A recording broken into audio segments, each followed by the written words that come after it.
안녕하세요. 원래대로라면 결혼한 지 올해로 4년차를 맞이해야 했어야 하는 30대 초반의 주부입니다. 이혼한 이야기가 뭐가 자랑이냐고 사연까지 정리하시겠지만 저는 요즘 전에 없이 잘 지내고 있어요. 혹시나 사연 들으시는 분들 중 저와 같이 이혼을 생각만 하고 계시는 분들께는 너무 어렵게 생각하실 필요 없다는 말씀을 드리고 싶네요. 물론 개인적인 사정이란 게 사람마다 다 다르니 제가 무조건 옳다고 하기는 그렇지만요. 그래도 저는 제가 좋은 결정을 내렸다고 생각합니다. 이혼하면 이렇게 속이 후련하고 편한 거였는데 그동안 뭐가 그렇게 두렵고 무서워서 시간만 끌고 있었는지 허송세월 빈 껍데기로 시간만 날린 것 같아서 그게 참 후회가 되네요. 저와 남편 사이에 아이는 없었습니다. 애초에 제가 직장을 그만두기로 한 건 결혼하자마자 곧바로 아이를 가지고 싶어 했기 때문이에요. 그런데 제가 회사를 그만두자마자 사소한 다툼이 시작돼서 아이가 깼다 직장을 그만뒀는데 결혼 생활 4년 동안 아이를 만들 노력조차 안 하게 되었네요. 아무튼 이렇게 되고 나니 아이가 없는 게 새삼 다행이구나 하는 생각이 듭니다. 결혼은 요즘 대세라는 반반 결혼을 했습니다.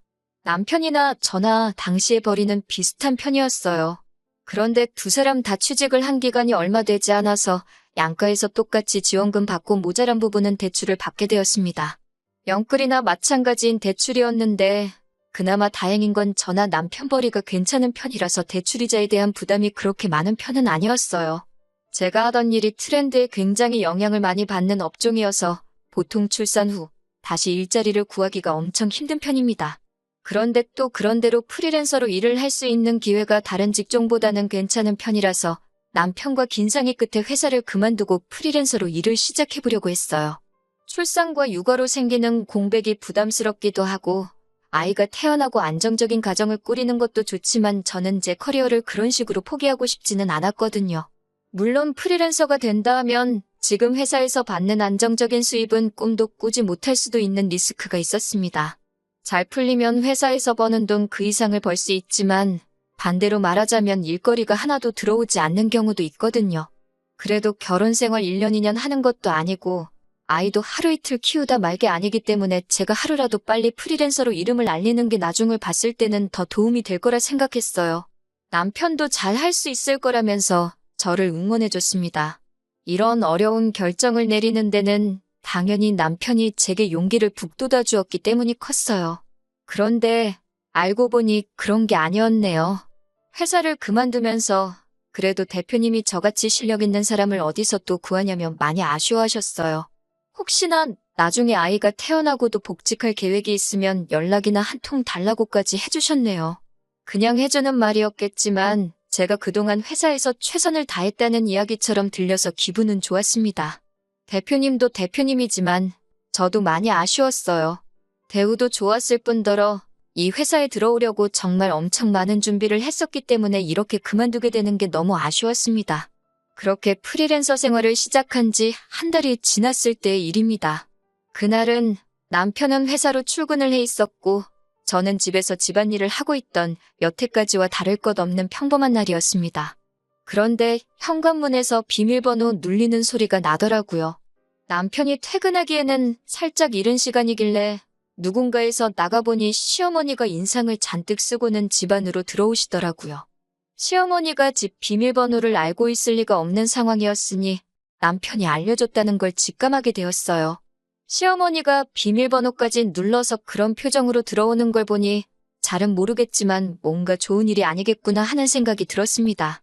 남편이 어머님한테 비밀번호를 알려줄 시간에 저한테도 전화 한 통 해줬으면 좋았겠다 싶은 생각이 들었어요. 미리 대비라도 할 수 있었을 테니까요.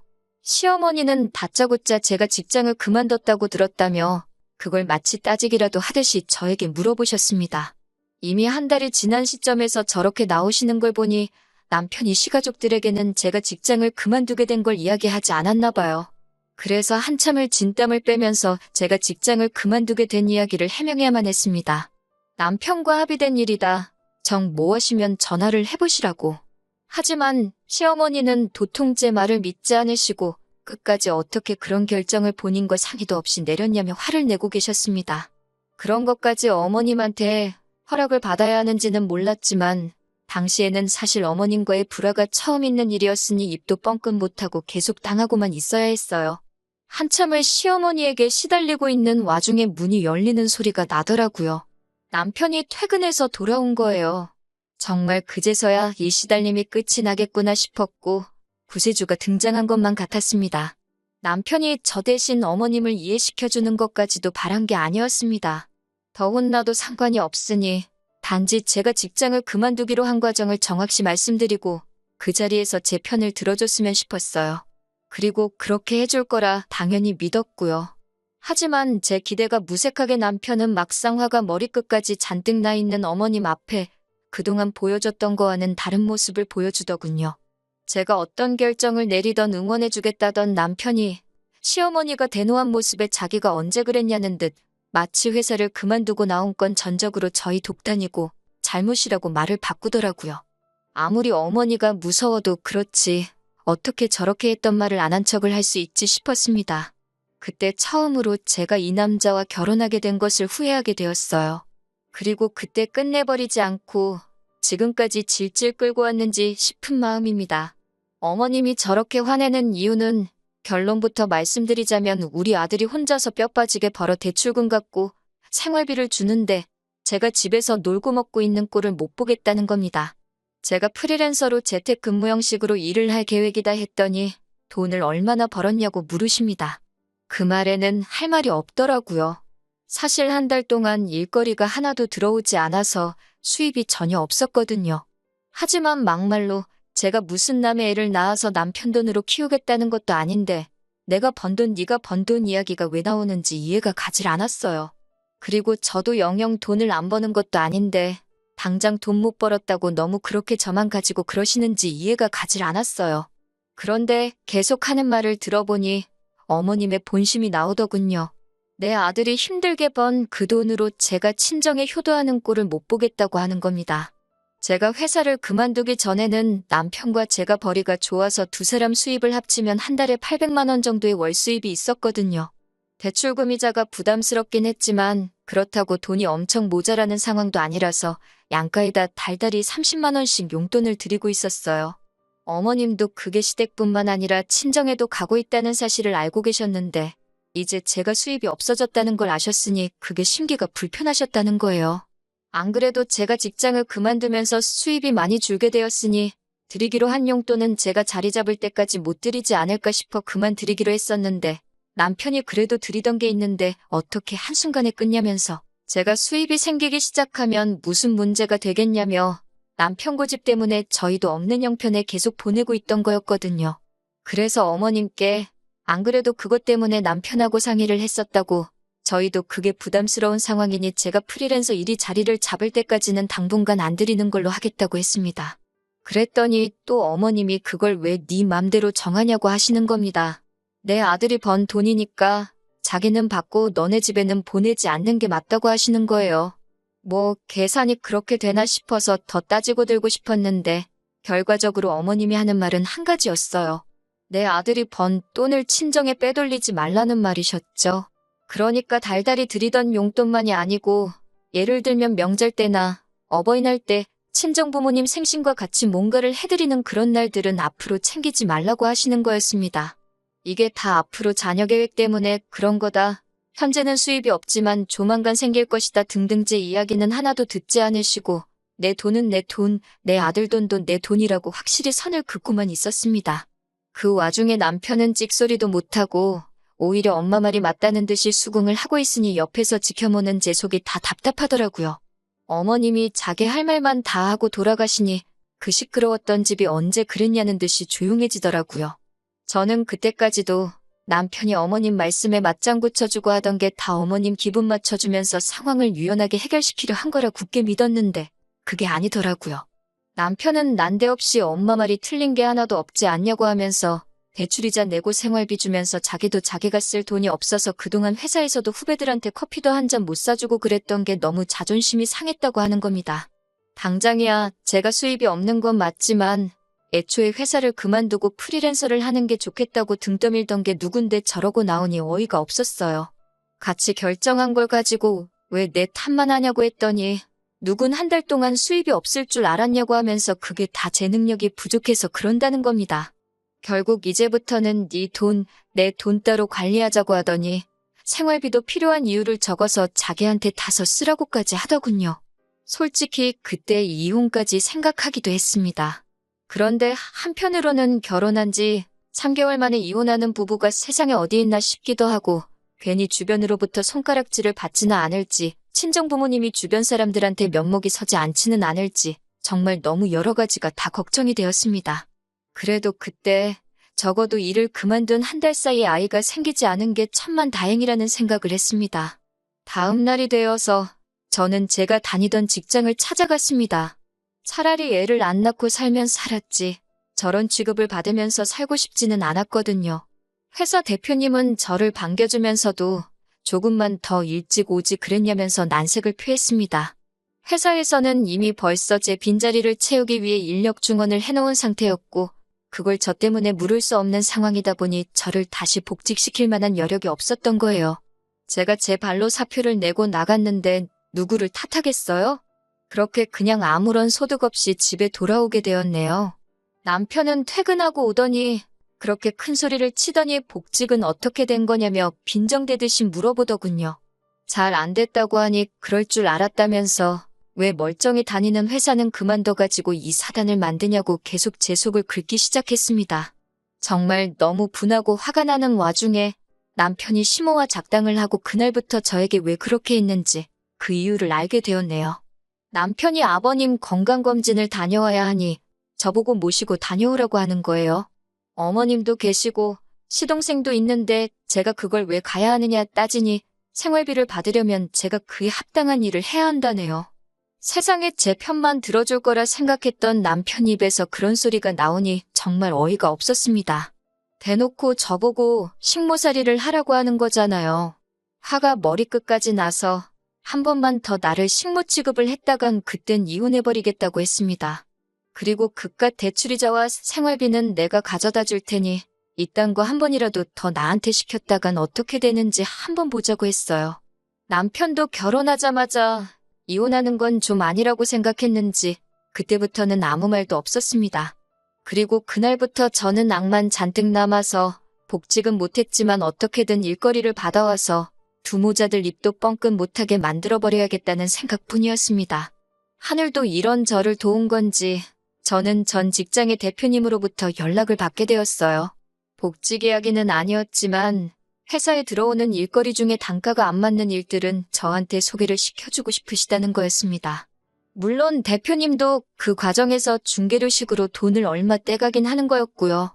대표님 입장에서는 단가가 낮지만 잠재 고객일 수 있는 사람을 잡을 수 있어서 좋고 제가 어떤 사람인 줄 알고 있는데 그렇게 저를 보내고 나서부터 한동안 마음에 걸려하셨다는 거예요. 처음 받은 일은 정말 얼마 되지도 않는 일이었는데 어차피 대출이자만 반반씩 내기만 하면 되는 거니 뭐가 됐든 해보기로 했어요. 뭘 하든 남편이나 시모 계획대로 시가족 뒷바라지를 하면서 돈을 다 쓰는 것보다는 나을 거라 생각했거든요. 아무튼 그렇게 점점 프리랜서 활동이 자리를 잡기 시작했고 벌이도 늘어나게 되었습니다. 대표님이 일가물은 물어다 주던 것 외에도 활동하면서 입소문을 타게 되니까 알아서 일거리도 들어오기 시작했고요. 그리고 그때부터는 일 때문에 밤 늦게까지 작업을 해야 하는 일도 있었기 때문에 남편과 갑방 생활을 하게 되었습니다. 그러다 보니 2년 전부터는 이제 더 이상 대표님의 도움 없이도 일거리가 차고 넘쳐나는 정도로 성장하게 되었고 벌이도 회사를 다닐 때와는 비교도 안 되는 많은 돈을 벌게 되었습니다. 제가 돈을 벌어오니 남편도 더 이상 저한테 아무 말도 못하더군요. 일부러 보란듯이 제가 번 돈으로 친정부모님 차도 새 거로 한 대 뽑아드리고 일부러 친정집으로 택배 보내도 될 거 저희 집으로 받아서 남편 보여준 뒤에 친정으로 다시 보내고 있습니다. 제 일이 바빠지면서 집안일도 딱 제가 필요한 것만 하고 남편이 해야 할 건 남편이 알아서 하게 냅뒀어요. 대외적인 자리에서는 사이좋은 부부인 척 연기를 했지만 사실 룸메이트나 다름없었습니다. 그리고 얼마 전이었습니다. 식모로 부리려던 제가 돈을 잘 벌게 되니 식모로 쓸 바에야 이젠 제 돈을 쓰는 게 낫다는 생각을 했나 봐요. 집에서 일하고 있는데 또 비밀번호 눌리는 소리가 나더니 시어머니가 들어오더라고요. 그렇게 비밀번호를 바꿔봐야 소용이 없는 게 바꿔봐야 남편이 다 알려져 버렸으니 이제는 그냥 그러려니 하고 있습니다. 시어머니가 들어오자마자 잠깐 이쪽으로 와보라고 하더라고요. 저는 지금 일을 하고 있는 중이라 시간을 못 내드린다고 했습니다. 평소 같으면 얼마나 대단한 일 하길래 어른이 부르는데도 본체만치 하냐며 빈정대실 분이었는데 별 대꾸도 없으시고 거실 소파에 앉아서 가만히 계시더라고요. 왜 저러나 싶었는데 또 조용히 기다리고 있으니 사실 일이 다 마무리된 상황이었는데도 바쁜 척하면서 시간만 보냈습니다. 자꾸 소파와 제 방을 왔다 갔다 하시며 똥 마려운 강아지 마냥 제 눈치를 보고 계시는데 이 정도면 충분하다 싶어서 밖으로 나와 무슨 일이냐고 물어봤어요. 그랬더니 시모가 하는 말이 얼마 후에 신우가 시집을 가게 되는데 신우 결혼 상대가 의사랍니다. 그런데 시모가 우리 의사 사위한테 병원을 차려줄 돈은 없고 아무리 못해도 집이라도 한 채 해가는 게 맞는 것 같지 싶은데 돈이 모자란다고 하는 거예요. 그러니 결국은 신우가 살 신혼집 해주는데 제 돈을 좀 써도 되냐 물어보러 온 거였지요. 그 돈을 제가 왜 줘야 하냐고 대번에 물었더니 시모가 쩔쩔매면서 어떻게 좀 안 되겠냐 계속 부탁을 하시는 거예요.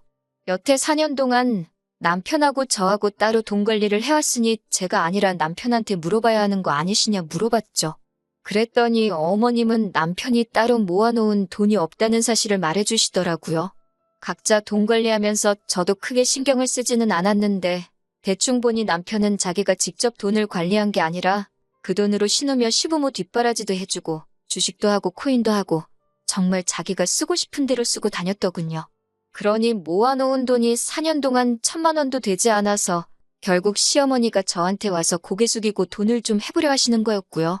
그래서 알겠다고 말씀드리니 시모 얼굴에 웃음꽃이 활짝 피더군요. 돈이 3억 원이 어쩌고 하시길래 그러면 신우한테 앞으로 우리 집으로 출근하면 된다고 했어요. 어머님이 무슨 소리냐는 듯한 표정으로 쳐다보시길래 남편이 4년 전에 제게 말한 대로 그 돈을 받으려면 그 돈에 맞는 합당한 일을 해야 하지 않겠냐고 말씀드렸죠.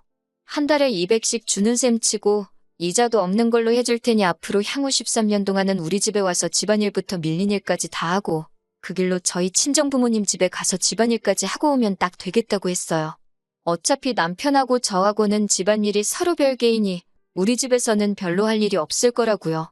그러니 여태 제 앞에 쩔쩔매던 시모도 돌변해서는 저한테 야야 거리시면서 우리 의사사위가 돈을 얼마나 버는 줄 아냐고 어쩌고 저쩌고 하시는데 그 집 안에 가면 의사사위는 볼 수나 있으시냐고 말하니 또 아무 말도 못하더군요. 그래도 혹시 제가 마음이 바뀔 수도 있다는 기대를 했는지 시모는 저한테 한마디도 더 뭐라고 하지도 못하고 소득 없이 돌아가야 했습니다. 그리고 남편이 퇴근하고 나서 시모한테 자초지종을 들었는지 집에 와서 저랑 2차전을 벌이더군요. 선년 날개옷 숨겨놓을 땐 언제고 상황이 바뀌니 이제 와서 그러냐고 한참을 싸우다가 결국에는 제가 지쳐서 이혼하자고 했습니다. 남편은 기고만장해서 재산분할로 제가 여태 모은 돈을 다 뜯어갈 테니 어디 한번 그렇게 하고 싶으면 그렇게 해보라고 하더라고요. 그렇게 반반씩 재산분할을 하게 되었어요. 그런데 남편은 울상이었습니다. 남편과 제가 각자 돈을 벌어 그 수입을 각자 관리해왔고 저도 돈을 쓰기는 했지만 대부분은 다 저축을 해둔 반면에 남편의 경우에는 다 쓰고 날려버린 상황이었잖아요. 그래서 남편에게는 재산 형성의 의사가 없던 걸로 간주가 돼서 나눌 재산이 없다는 판결이 나왔기 때문이죠. 반반씩 재산 분할을 하게 된 건 신혼집이었고요. 어차피 남편하고 지내던 그 집구석 정이란 게 하나도 들지 않았기 때문에 집은 너하고 돈이나 제때 보내달라고 했습니다. 그렇게 시댁은 또 난리가 난 거죠. 신우 시집 보낸다고 집을 해가려고 했는데 돈을 어디서 구하기는커녕 재산 분할하면서 저한테 내줘야 할 돈만 더 늘어난 겁니다. 애초에 알고 보니 신우도 그 의사 남자친구한테 병원 개업을 빌미로 결혼 이야기를 주고받았었나 봐요. 그런데 개업은커녕 개털도 없는 시댁 상황을 알고 나서는 결혼은 결국 없던 일이 되고 말았다네요. 진작에 이혼했어야 했는데 남의 시선을 너무 의식했나 봐요.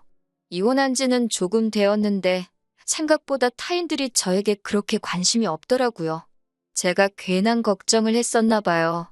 저희 부모님도 당신들 면목보다 제가 그렇게 힘들게 살고 있었다면 진작에 말을 하지 그랬냐면서 현재는 제가 걱정하던 것과 정반대로 모든 게 잘 풀리고 걱정 없이 살고 있습니다.